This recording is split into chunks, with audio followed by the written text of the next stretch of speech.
Les gens de la région qui habitent à proximité là, sont très attachés à ce paysage-là, à cette topographie-là. Et c'est une topographie qui est issue, dans le fond, d'un processus géologique qui date quand même. Donc, disons que le Mont-Saint-Hilaire est né d'activités géologiques il y a 135 millions d'années. C'est issu des processus d'ouverture de l'océan Atlantique. Donc, il y a eu la création d'un point chaud.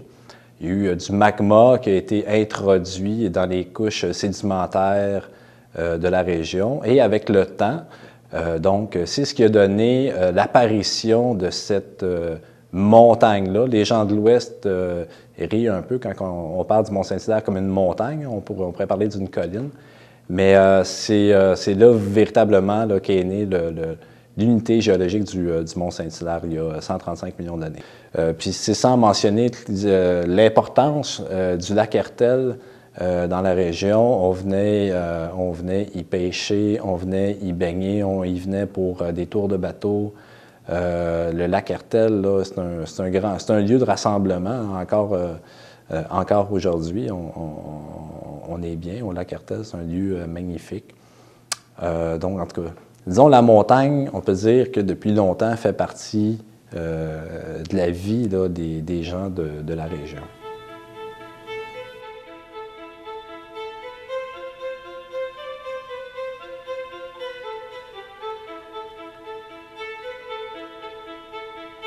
Avant que les Français arrivent, c'était sans doute les Amérindiens, d'ailleurs qui l'avaient appelé le Wigwam, la grande maison.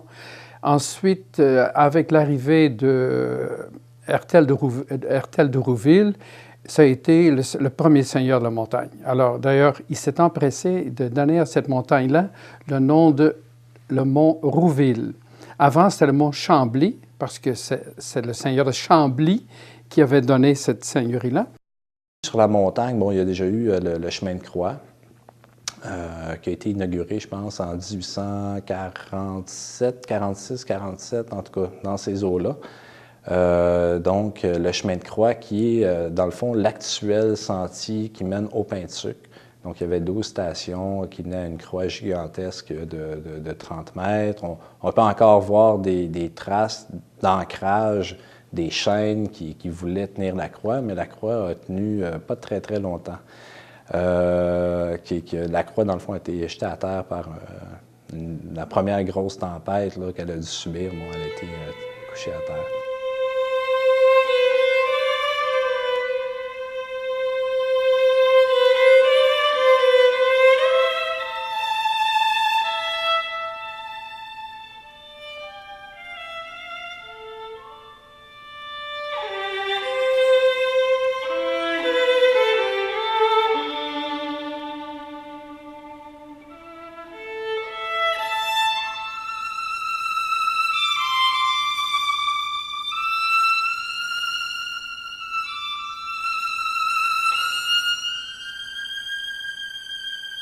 Donc, il y avait en haut, sur le Pain de Sucre, il y avait une immense croix, là, tellement grande qu'on pouvait grimper dedans.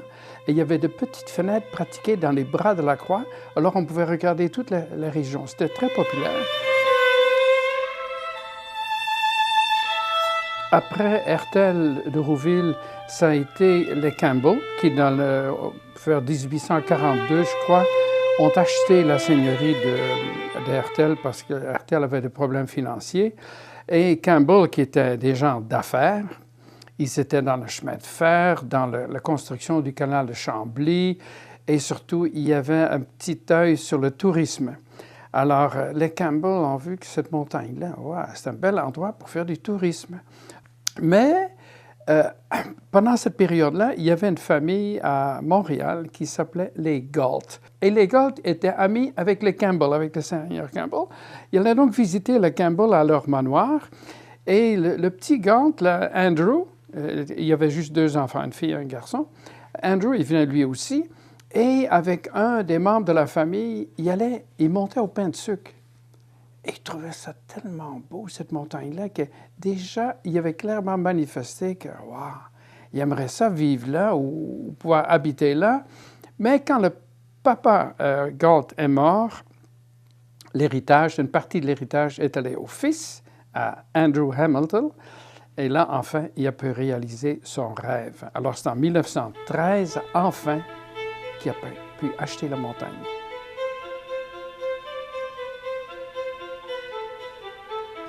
Hélas, son rêve a été secoué par la Première Guerre mondiale. Et puisqu'il était surtout militaire, il n'était pas dans les affaires de son père, il n'aimait pas ça. Il était militaire, il a décidé qu'il voulait faire sa part pour sa patrie, pour son pays. Il a donc levé un régiment, le régiment Princesse Patricia. Donc, il s'est battu en Europe. Il a été blessé à 3 reprises. La 3e fois, la blessure était tellement forte qu'on a dû lui amputer une jambe. Il s'est tout de suite fait poser une jambe de bois. Il retournait quand même au front, à dos de cheval. Et après la guerre, il a décidé de rester en Angleterre parce qu'il était là. Il a marié d'ailleurs une Anglaise. Il a décidé de devenir député aux communes de Londres parce qu'il trouvait que les colonies du Commonwealth n'étaient pas très bien considérées par les Anglais. Il avait décidé, lui, qu'il voulait défendre le Canada, donc il est devenu député à Londres, surtout pour penser aux intérêts du Canada au sein du Commonwealth.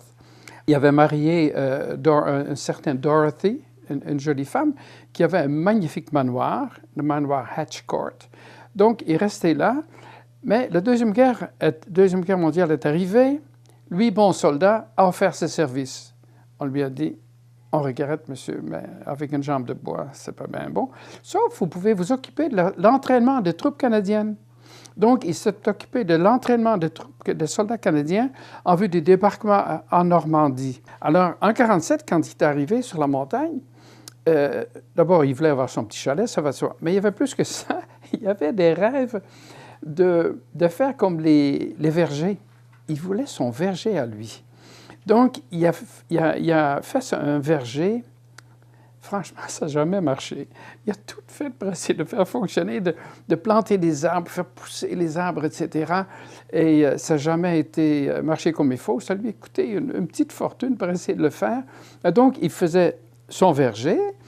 Il y avait ici, à la place du stationnement, il y avait un verger qu'il venait d'acheter, mais il l'avait acheté surtout pour le terrain.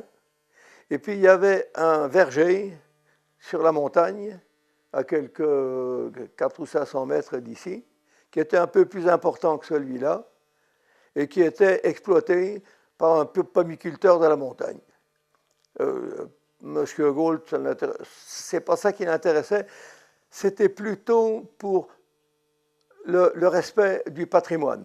Les pommes, c'est la montagne, c'est Saint-Hilaire, c'est le Mont Saint-Hilaire, donc il avait les pommes du Mont Saint-Hilaire. C'était le soldat qui, blessé, et ça, je veux bien le comprendre parce que je sais, mes camarades, j'ai vu, quand j'ai été blessé, moi, j'ai eu des amis, des camarades qui ont été jambes coupées ou arrachées ou le bras, etc. On n'est plus le même homme. Hein.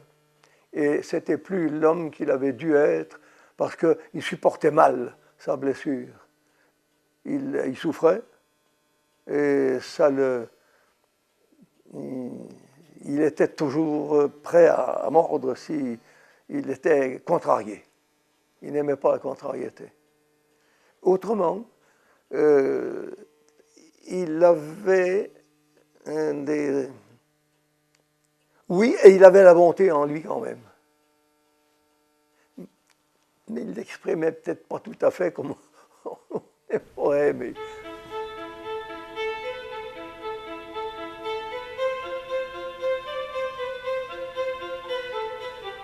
Donc, il était assez sévère, mais par ailleurs, il était très accueillant parce qu'il permettait aux gens de se promener sur la montagne. Même, il permettait la pêche dans le lac. Et on trouve encore dans les archives des photos de pêche miraculeuses, d'immenses poissons. On se demande comment ces poissons ont fait pour être là, des esturgeons. Et il y avait aussi des gens qui pouvaient faire l'équitation sur la montagne. Et il y a même eu une descente de ski qui était pas mal casse-cou, d'ailleurs qui n'a pas survécu parce que c'était trop dangereux. Mais il permettait aussi aux gens de faire du ski. Il y a plein d'autres choses. On peut penser au versant ouest, du côté de Saint-Hilaire. Il y a déjà eu le skito dans les années 40, je pense, 40-50. Le skito, où on faisait la pratique du ski alpin. On voit encore une certaine trace, mais un habitué surtout est capable de distinguer. Même chose du côté près du pré, il y a déjà eu un saut à ski. Encore aujourd'hui, je suis capable de voir la tranchée où avait lieu ce saut à ski-là, mais tranquillement, pas vite, la forêt est en train de prendre sa place. Il n'y avait jamais eu de ski sur la montagne. C'était interdit. Le public avait le droit, enfin l'autorisation, pas le droit, l'autorisation de stationner tant de M. Gould, parce qu'il laissait les gens circuler gentiment, etc. Il n'y avait pas ce qu'il y avait aujourd'hui, il n'y avait pas cette foule-là, mais il n'y avait pas de ski du tout. Le ski, ça a été créé par ce colonel Baird qui est venu et qui a dit « Je vais faire une piste de saut de ski ». Et il l'a fait faire à un endroit où il y avait des très beaux hêtres. Ça a été vraiment un massacre. Elle a été construite à grands frais. Non. Ben non. Mal exposé, pas assez de neige, pas assez de... C'était l'impossible. Alors, il y a eu quelques gars qui sont venus sauter, mais ça a été fini.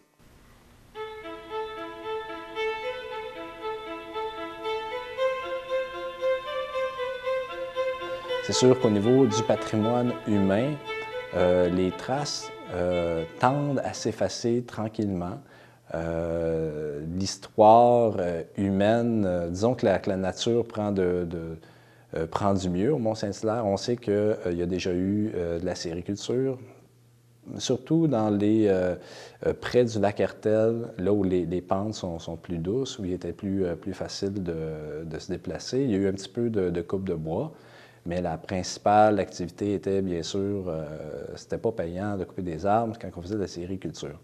Mais il y a eu une très grande industrie acéricole à Mont-Saint-Hilaire. Et il y avait, pas loin d'ici, on ne le voit plus, mais une petite cabane à sucre. Et l'ancien gardien faisait du sirop d'érable. Alors, oui, j'ai rencontré un vieux de la montagne. On m'avait conseillé d'aller le voir parce qu'il était très méticuleux pour le sirop, etc. Alors j'ai été le voir, je lui ai dit, voilà, je suis, etc. Ah, un Français qui veut faire du sirop. Et j'ai fait du sirop plusieurs années. Même quand McGill est arrivé, je faisais encore du sirop. Oh oui, je crois que je l'ai fait proprement.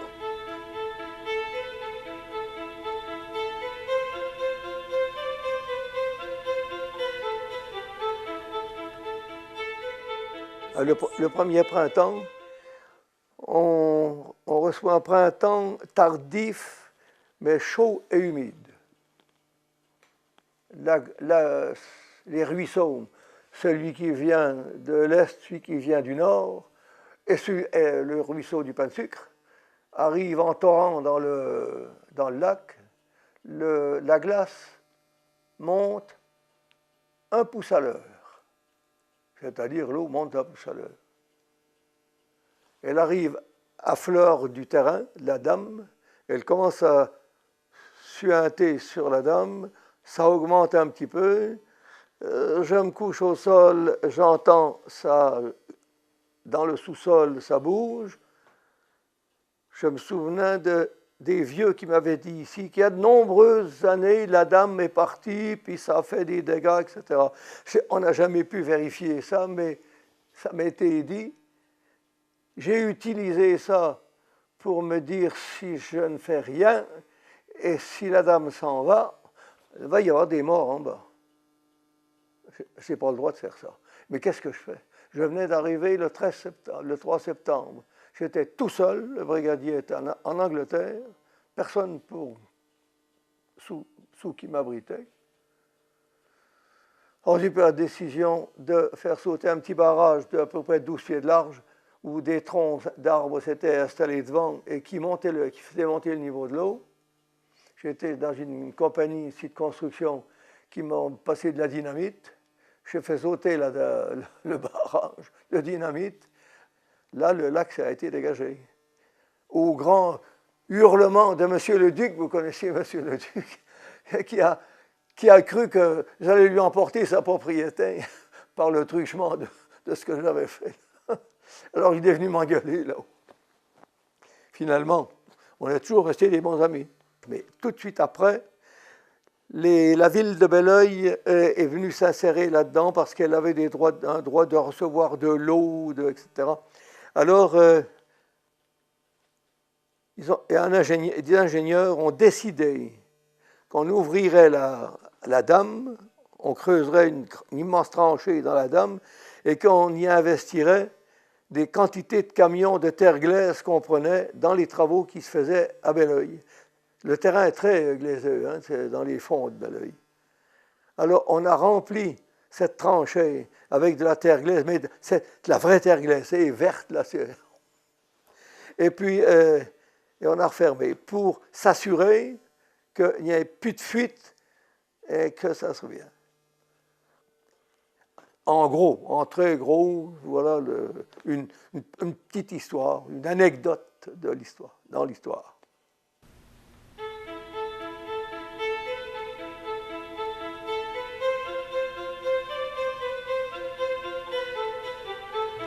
Alors, il voulait s'assurer que cette belle montagne-là, qui était sa propriété la plus précieuse qu'il avait, qu'elle ne soit pas perdue.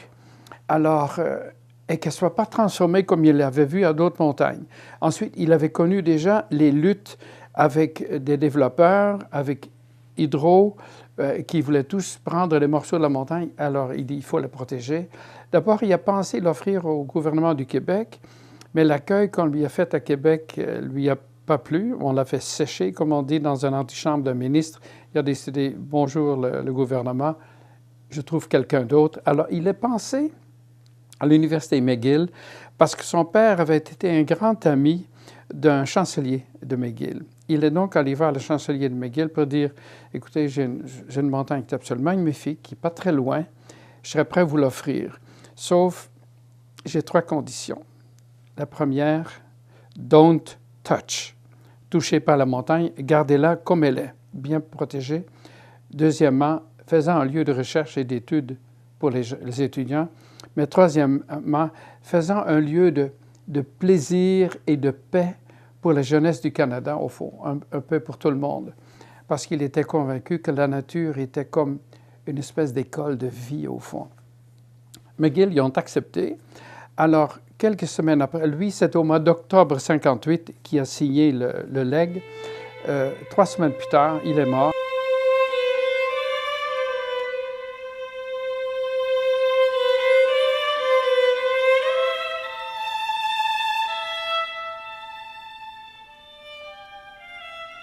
C'est la réserve naturelle Galt.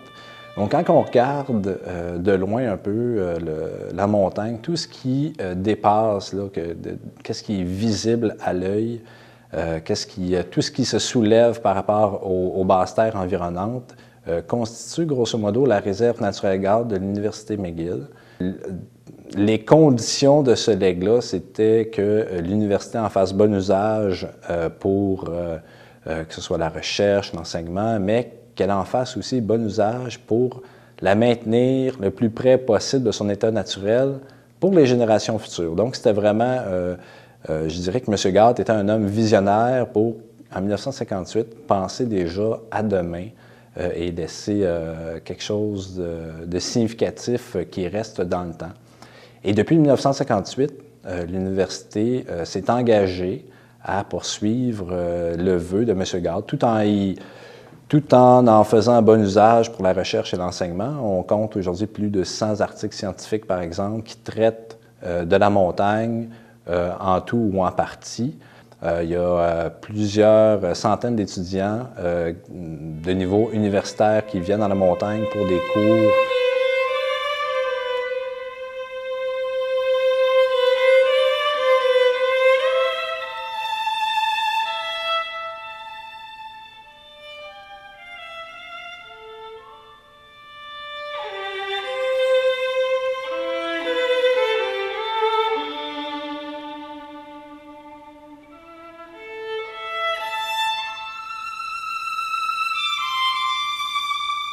Et puis quand McGill arrive, il arrive un monsieur un jour, c'est le lieutenant-colonel Baird, et qui dit « Je suis le directeur du Mont-Saint-Hilaire, alors je viens vous serrer la main. Bonjour, monsieur Lahaye. Qu'est-ce que vous avez à me dire ?» Ben, je dis aujourd'hui, peut-être pas, mais demain, si vous voulez, oui, on commence. Et alors, il est devenu directeur, et il était à l'automne, ça. Il a passé l'hiver seul ici, et sa femme et ses enfants sont arrivés d'Angleterre le mois d'avril de l'année suivante, c'est-à-dire en 60. Il donnait l'impression qu'il était là de pure forme pour mettre quelqu'un, un anglophone, mais il n'avait pas le feu sacré. Nous n'étions pas toujours d'accord pour certaines choses, mais finalement, il me laissait le droit de faire ce que je voulais. Mais tout s'est bien déroulé jusqu'au jour où il a quitté son emploi. Il a été remplacé par mademoiselle Johansen.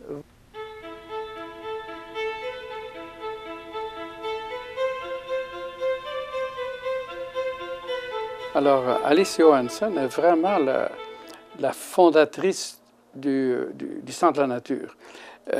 Mais en même temps aussi, elle est un peu l'âme qui a fait naître la réserve de biosphère, parce qu'elle connaissait très bien l'environnement, elle a trouvé ça tellement exceptionnel qu'elle en a fait une description très précise pour obtenir que cette montagne-là soit désignée réserve de biosphère. Mais il reste qu'à l'intérieur de son travail, il y avait le Centre de la nature, parce qu'elle voulait trouver une façon, de rendre la montagne accessible pour que les gens puissent se promener, mais aussi en faire un lieu d'éducation, ce qui était un peu le rêve d'ailleurs de Galt. Il voulait que ce soit un lieu.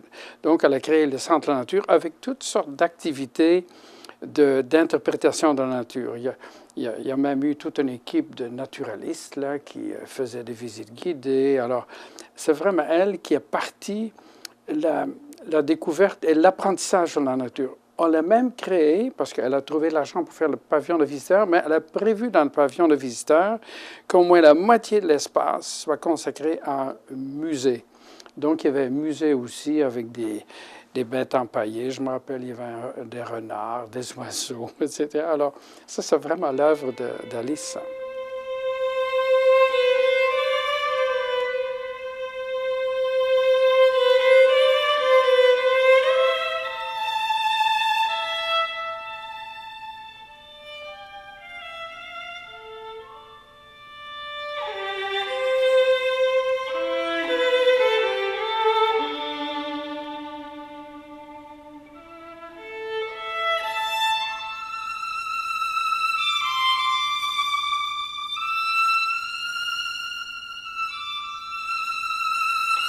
Au début, donc, le Centre de nature était peuplé, pour ainsi dire, d'employés de l'Université McGill. Mais ça devenait pas mal cher pour l'université, c'était lourd, c'était compliqué. Ils ont décidé qu'ils préféraient que ce soit indépendant de l'université. Donc, ils ont modifié le conseil d'administration pour que le conseil soit majoritairement des gens de la région et minoritairement les gens de McGill, mais tous les employés du centre étaient désormais employés du conseil, pour ainsi dire, et non plus de McGill. Alors ça fait un changement administratif, mais il y a eu aussi un changement de vision un peu.